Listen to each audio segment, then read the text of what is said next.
Hello friends, I am Shashikala and you are watching your YouTube channel जोश legal knowledge.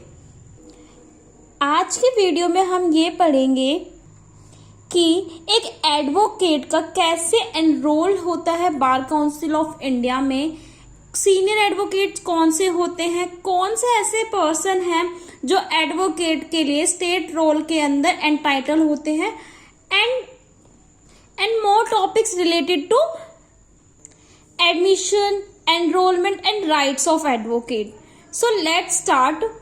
Admission and enrollment intro has section 16 to 28 of the Advocate Act 1961 deals with the admission and enrollment of the advocate. The provision of the Advocate Act 1961 relating to the admission and enrollment of the advocate may be explained under the following headlines.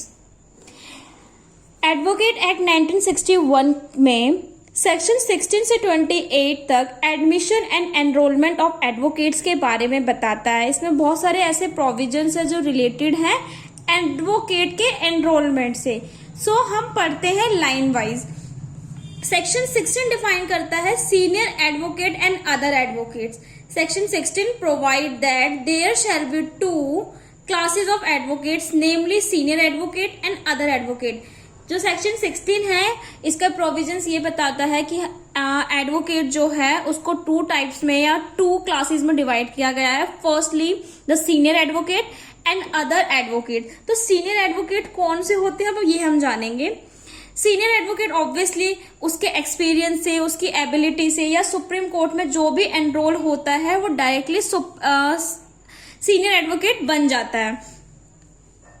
An advocate में with his consent be designated as a senior advocate if the Supreme Court or High Court is of an opinion that by virtue of his ability, standing at the bar or special knowledge or experience in law, he is deserving of such distinction.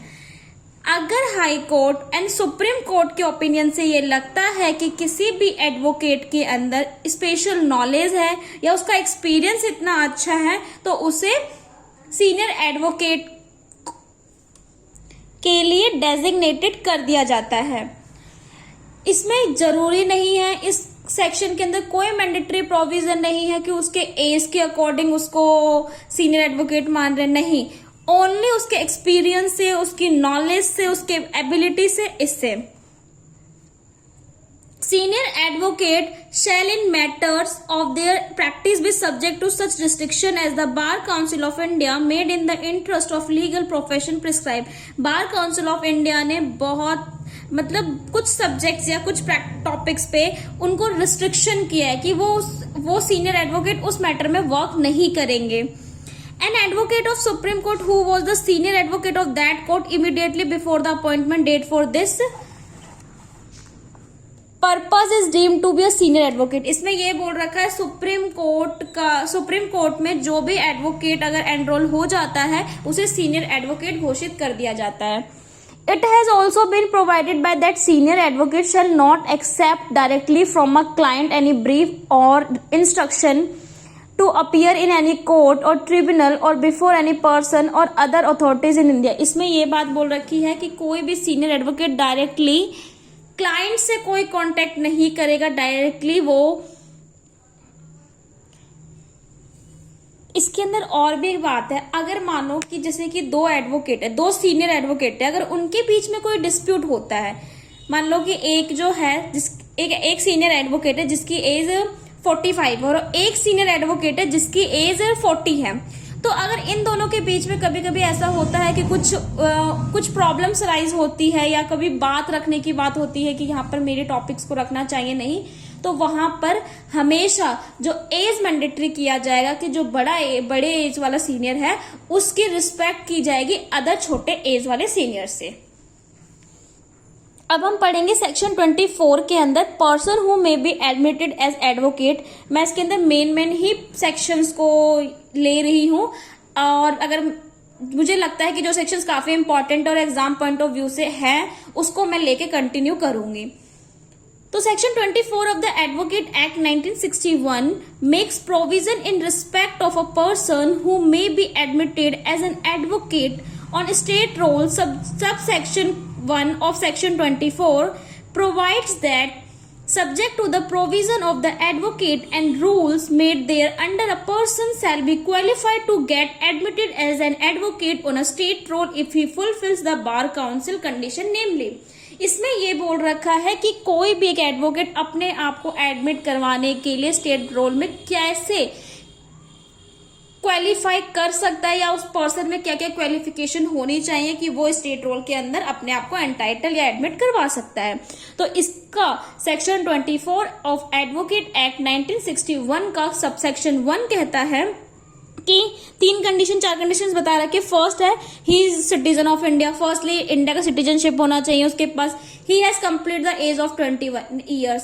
21 years का age का person होना चाहिए, क्योंकि most कभी कभी ऐसा भी कुछ पर्सन, वैसे तो 21 साल पे तो ऑब्वियसली लॉ ग्रेजुएट जो होते हैं ग्रेजुएट कर लेते हैं, बट कभी कभी ऐसा होता है कुछ एक्सेप्शंस केस आ जाते हैं कि 20 साल पे बच्चे ने लॉ कंप्लीट कर लिए, लॉ की डिग्री उसके हाथ में है, तो उसे 1 साल का वेट करना पड़ेगा, क्योंकि यहाँ पर मैंडेटरी प्रोविजन दे रखा है कि 21 ईयर्स का वो होना चाहिए. He has obtain the degree of law. उसके पास लॉ की डिग्री है. 3 पर अब यहाँ पर बता रखी है कि बिफोर 1967 पहले से किसी यूनिवर्सिटी ऑफ इंडिया की टेरिटरी में अगर आपके पास है तो भी वो काम चल जाएगा. Before 15/8/1947 from any university in any area which was comprise before that day with in India is defined in government of India. अगर गवर्नमेंट ऑफ इंडिया ने उस टेरिटरी को ये बोल रखा कि इंडिया की टेरिटरी है, और अगर आपने 1947 से पहले उसके अंदर उससे कोई यूनिवर्सिटी से लॉ की डिग्री हासिल की है तो भी आप उस लॉ की डिग्री की वो वैलिड है वो लॉ की degree. After 12 March 1967, she was provided in sub clause 3A after undergoing 3 years of course in law from any university in India which is recognized for the purpose of this act by Bar Council of India. इसके बाद जो है वो बार council of India से recognise होना चाहिए वो university जिस यूनिवर्सिटी से आप पढ़ाई कर रहे हो.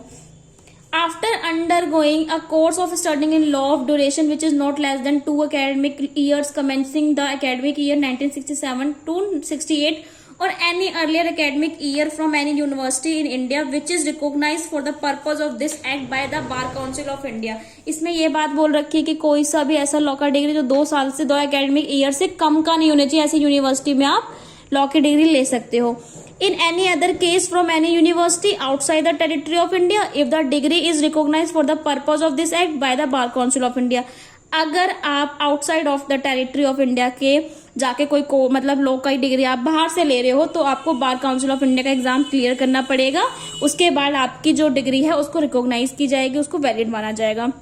If he fulfil such other condition as may be specified in the rules made by the State Bar Council for this purpose, he has paid in respect of the enrollment stamp duty if any chargeable under the Indian Stamp Act and prescribed enrollment fees. इसमें ये बोल रखा अगर उसने 3 condition कौन सी थी? First, वो India का सिटीजनशिप होना चाहिए. सेकंड, 21 साल का होना चाहिए. थर्ड, वो उसके पास लॉ की डिग्री होनी चाहिए. अगर इन 3 कंडीशंस को वो फुलफिल करता है तो उसके बाद उसे स्टैंप ड्यूटी के फी पे करने पड़ेंगे, या एनरोलमेंट फी है उसको पे करना पड़ेगा. उसके बाद वो एग्जाम में बैठेगा, एग्जाम उसके क्लियर करना पड़ेगा बार काउंसिल ऑफ इंडिया का.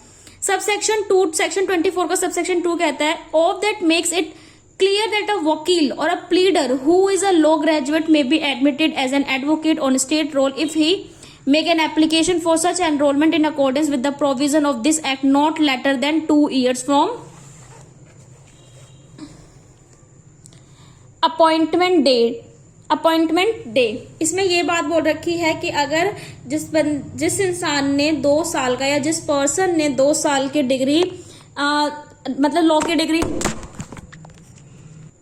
लॉ की डिग्री उसके पास है तो 2 साल के अंदर अंदर उसे ये सब चीज एप्लीकेशन फॉर्म फिल कर देना है बार काउंसिल ऑफ इंडिया के अंदर. Fulfil the condition specified in clause A B D and E के अंदर जो भी क्लोज है उसको फुलफिल करना है. अब सेक्शन 34 का सबसेक्शन 3 क्या कहता है? Make it clear that not with standing anything contained in subsection first, person who has for at least 3 years being a pleader, वकील और मुख्तर और was entitled at any time to be enrolled under any law as an advocate of High Court including a High Court of former B, former part B, state और of a court judicial commissioner in any union territories में ये बोल रखा कि अगर वो 3 साल continue at least 3 साल उसको प्लीडर या वकील होना चाहिए किसी डिस्ट्रिक्ट कोर्ट के अंदर, तो वो एनरोल करवा सकता है अपने आप को एज अ हाई कोर्ट का advocate. Before 1st December 1961 was entitled otherwise than an advocate to practice the profession of law by virtue of the provision of any law, or who would have been so entitled had he not been in public service on the same date। उस time पे वो public service नहीं होना चाहिए जिस time वो अपने आप को एक एडवोकेट मान रहा है। अगर आप एक एडवोकेट हो तो आप उसके साथ साथ कोई अदर आपके पास टाइटल नहीं होना चाहिए, कोई पब्लिक सर्विस में आप नहीं इंक्लूड होने चाहिए। मतलब अगर मान लो कि कुछ पर्सन ऐसे होते सोचते कि मैं एडवोकेट ही बन जाऊं लॉ की डिग्री करने के बाद और मैं पुलिस की भी नौकरी लूं या कोई अदर जॉब करूं, तो वो नहीं है, वो वैलिड नहीं है। Before 1st April 1937 an advocate of any high court in any area which was comprised within Burma as defined in the Government of Indian Act 1935, it entitled to be enrolled as an advocate under the rules made by the Bar Council of India in this behalf। Advocate के लिए बहुत सारे rules बता रखे हैं बार council of India के अंदर। May be admitted as an advocate on state roll if he makes an application for such enrolment in accordance with the provision of the act, fulfil the condition specified in clause A B. जो 24 subsection 1 का जो ये सब था उस condition को उसे fulfil करना पड़ेगा, तब जाके वो स्टेट रोल के अंदर एक एडवोकेट बन सकता है। एक केस है हनीराज L Chullani versus Bar Council of Maharashtra and Goa. The Supreme Court has held that the rule made by the Bar Council is restricting the entry of person already carrying on another profession is not arbitrary and therefore not against Article 14 of the Constitution. It does not impose unreasonable restriction. As a result, it is not violative of Article 19 clause 1 subclause G, which guarantees all citizen rights to practice any profession or to carry on any occupation, trade and business। इसमें ये मैं पूरा case पढ़ने के बाद आपको बताती हूँ इसका मेन प्रोविजन क्या है। The court has observe that article 19 clause 1 subclause G does not provide an absolute right to practice any profession or carry on any occupation, trade or business. It is subject to clause 6 of article 19 which provides that nothing in Article 9 Clause G affect operation of any existing law in so far as it imposes or prevent the state for making any law imposing in the interest of general public reasonable restriction on the exercise of the right confirmed by the said subclause। इसके अंदर supreme court के अंदर एक case आया था कि bar council ने restrict कर रखा है किसी अदर पर्सन को या अदर प्रोफेशन को इस फील्ड के अंदर आने के लिए। मान लो कि एक मेरे पास लॉ की डिग्री है, ऑब्वियसली एक एडवोकेट के पास लॉ की डिग्री है होती है, बट अगर मेरे पास एमबीबीएस की डिग्री है तो मैं लॉ के प्रोफेशन में नहीं आ सकती। रिस्ट्रिक्शन है, मेरे पास लॉ की डिग्री होनी चाहिए। तो इस केस में ये बात आया था कि आप राइट टू इक्वालिटी मतलब उसका वायलेशन कर रहे हो और आर्टिकल 19 क्लोज 1 जी का कर रहे हो कि आप, क्योंकि इसके अंदर ये है कि सबको राइट है कि वो किसी भी प्रोफेशन के अंदर प्रैक्टिस कर सकता है, बट आप इसके अंदर रिस्ट्रिक्शन कर रहे हो। बट रिस्ट्रिक्शन क्या है, क्योंकि इसके अंदर जो एडवोकेट एक्ट के हमने 24 क्लोज वो सेक्शन में पढ़ाई ये बात कि 24 नहीं ऑब्वियसली हाँ 24 के अंदर हमने यही पढ़ा है कि हमें लॉ की डिग्री हमारे पास होनी चाहिए और भी बहुत सारे कंडीशन, तो ये उस पर एप्लीकेबल नहीं होता है किसी और प्रोफेशन पे। All India bar examination as per rule 9 of Bar Council of India rules, no advocate enrolled under section 24 of the Advocate Act shall be entitled practice under chapter 4 of the said act unless such advocate successfully passes the All Indian Bar examination conducted by the Bar Council of India. It shall be mandatory for all law students graduating from the academic year 2009 to 10 and onward and enrolled as an advocate under section 24 of the Advocate। इसमें ये बता रखा है section 20 under bar council of India का जो rule है, rule 9 ये बात बोलता है कि कोई भी एडवोकेट सेक्शन 24 को बिना फुलफिल करे एडवोकेट नहीं बन सकता सक्सेसफुली, उसे बार काउंसिल ऑफ इंडिया का एग्जाम देना पड़ेगा। और ये मैंडेटरी प्रोविजन है सभी लॉ स्टूडेंट के लिए कि उसे अपने आप को एनरोल करवाने के लिए एग्जाम देना ही पड़ेगा। Rule 10 makes provision in respect of the all Indian bar examination. जो रूल 10 है, अभी तो रूल 9 ने बता रखा कि सेक्शन 24 का कोई वॉयलेशन नहीं करेगा, इसके बिना कोई एग्जाम नहीं दे सकता, क्योंकि 3 कंडीशन हमने सेक्शन 24 के अंदर पढ़ा था। बट अब क्या रूल है एग्जाम को लेकर, the bar examination shall be held at least twice a year, मतलब 1 साल में 2 बार बार काउंसिल ऑफ ईयर मतलब उसका एग्जाम हेल्ड करवाया जाएगा, कंडक्ट करवाया जाएगा बार काउंसिल ऑफ इंडिया से। The bar council examination shall test advocate in such substantive and procedure law areas as bar council of India hold time to time. इसमें ये बात है कि जो बार काउंसिल का एग्जाम होगा वो एडवोकेट को टेस्ट करेंगे। एडवोकेट मीन्स जो स्टूडेंट्स है उस टाइम पे उन स्टूडेंट को टेस्ट किया जाएगा कि क्या वो एक मतलब वो एक एडवोकेट बनने के लिए कैपेबल भी है कि नहीं है। और इस एग्जाम के लिए सब्सटेंटिव एंड प्रोसीजर लॉ आते हैं।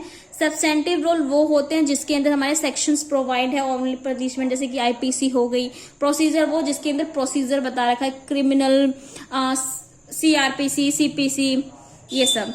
सच substantive procedure law areas and syllabus shall be publish by bar council of India at least 3 month prior to schedule date of examination. इसमें ये बात बोल रखा है कि कोई भी जो एग्जाम होगा बार काउंसिल ऑफ इंडिया का, 3 महीने पहले उसके सिलेबस उनको मिल जाएगा। The percentage of the marks required to pass the bar examination shall be determined by the bar council of India. जो परसेंटेज है वो बार काउंसिल ऑफ इंडिया बताएगी कि किस परसेंट के अकॉर्डिंग वो एग्जाम में बैठ सकता है और कितने परसेंटेज उस एग्जाम के लिए वो सक्सेसफुल है। An unsuccessful advocate may appear again for the bar examination without any limit on the number। इसमें कोई लिमिटेशन नहीं है कि आपने अगर 2 साल में पेपर दिया है या 3 साल में पेपर दिया, आप 10 साल के बाद पेपर नहीं दे सकते, ऐसा कुछ नहीं है। तो जो अनसक्सेसफुल एडवोकेट हुआ जिसने बार काउंसिल का एग्जाम दिया है बट वो सक्सेस नहीं हो पाया, तो वो दोबारा एग्जाम के लिए अपीयर हो सकता है।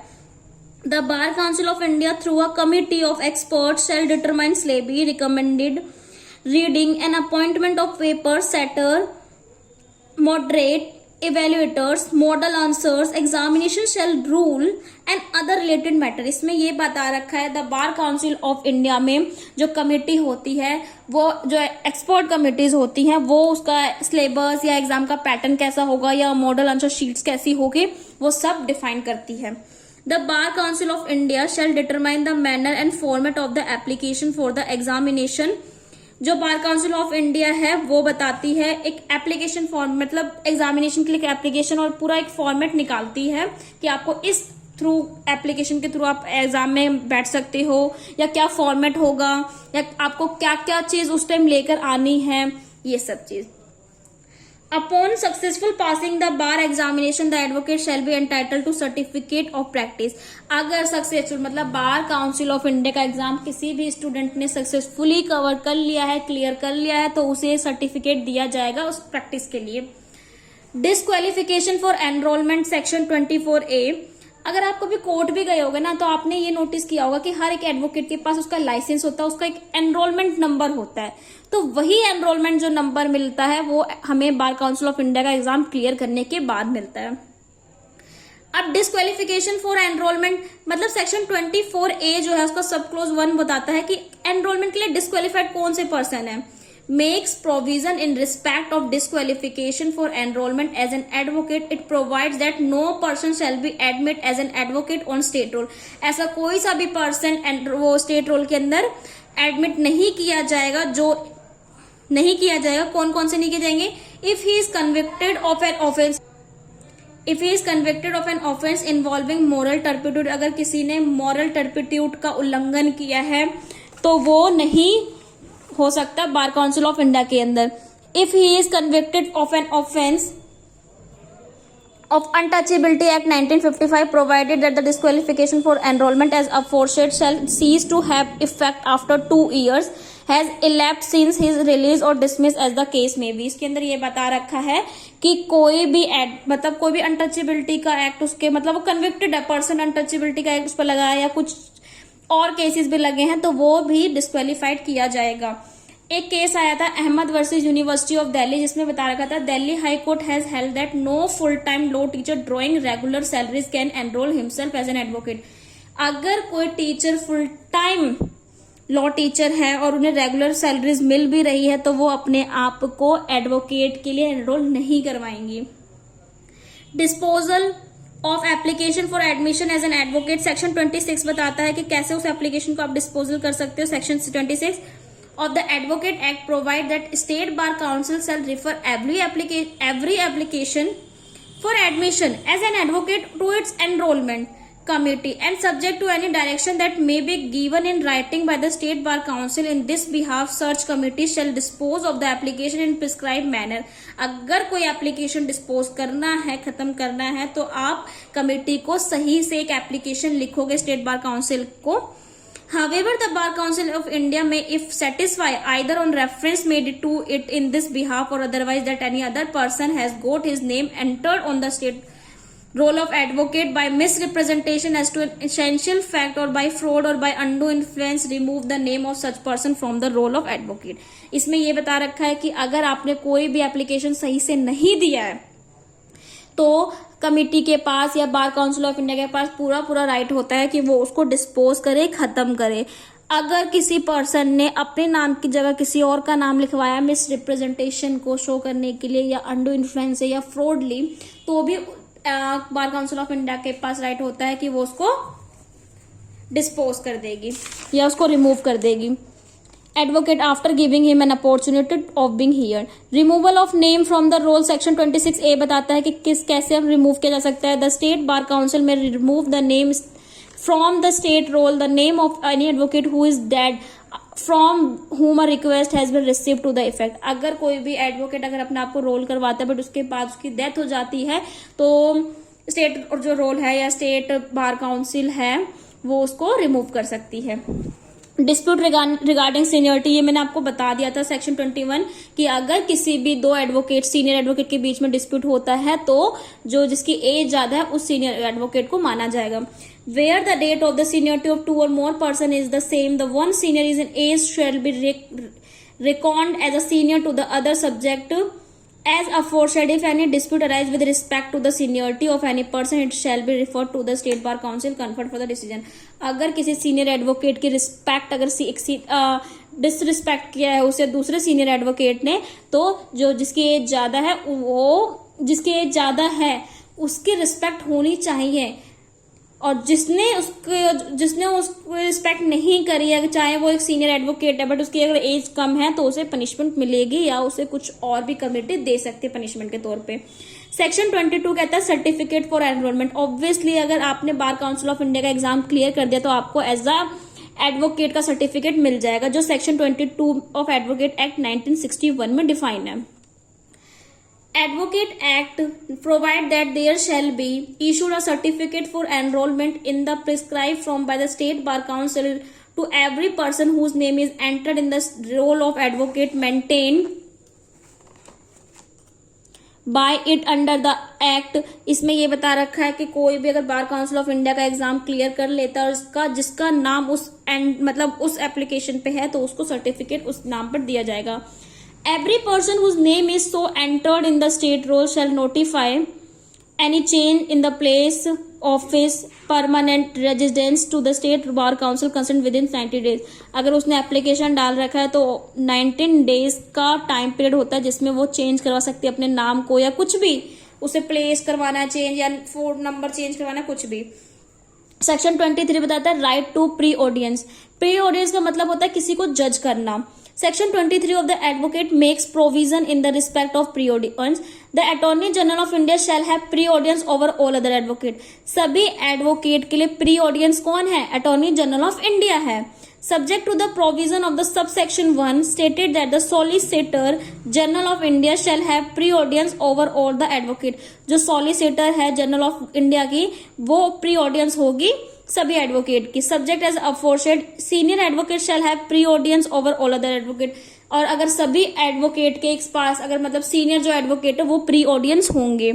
The right of the pre audience of senior advocate inter se and other advocate inter se shall be determined by their respective seniority. अगर मान लो कि बहुत सारे ही सीनियर एडवोकेट हैं तो उनकी रिस्पेक्ट इवन उनके एज से या उनकी एबिलिटी से उनके जो अदर होंगे ना, मतलब जो वो होंगे मतलब सीनियर होंगे, और दूसरा सीनियर मतलब जिसकी एज कम है या जो इतना कैपेबल नहीं है अदर सीनियर एडवोकेट से, तो वो जो ज्यादा कैपेबल वाले पर्सन एडवोकेट होंगे वो सीनियर एडवोकेट कहलाएंगे एंड प्री ऑडियंस कहलाएंगे। आई होप आपको ये वीडियो पसंद आई होगी और इसमें सारे आपके कंसेप्ट क्लियर होंगे नॉर्मली कि एक एडवोकेट कैसे अपने आप को एनरोल करवाता है, कैसे रिमूव करवा सकता है, कितना टाइम पीरियड होता है कि वो अपने एप्लीकेशन में कुछ चीज चेंज कर सके, और एनरोलमेंट सर्टिफिकेट उसे कैसे मिलता है, प्री ऑडियंस कौन होता है, सीनियर एडवोकेट कौन होते हैं, अगर डिस्प्यूट्स हो तो किसकी बात मानी जाएगी। आई होप आपको ये सब टॉपिक्स क्लियर हो गए होंगे और हम अपने नेक्स्ट वीडियो के साथ आएंगे जिसमें हम बार काउंसिल के बारे में बताएंगे कि बार काउंसिल का कैसे कौन सी कमेटी होती है और कैसे एग्जाम्स कंडक्ट करवाती है और भी बहुत कुछ। अगर आपको इस वीडियो के रिगार्डिंग कोई भी प्रॉब्लम्स है या कोई भी क्वेश्चन, तो आप मुझे प्लीज कमेंट बॉक्स में बताइए कि आपके कौन से क्वेश्चंस पे आपको प्रॉब्लम हो रही है। मैं उसको जल्दी से जल्दी आंसर करने के लिए आंसर जल्दी से जल्दी करूंगी। Thank you.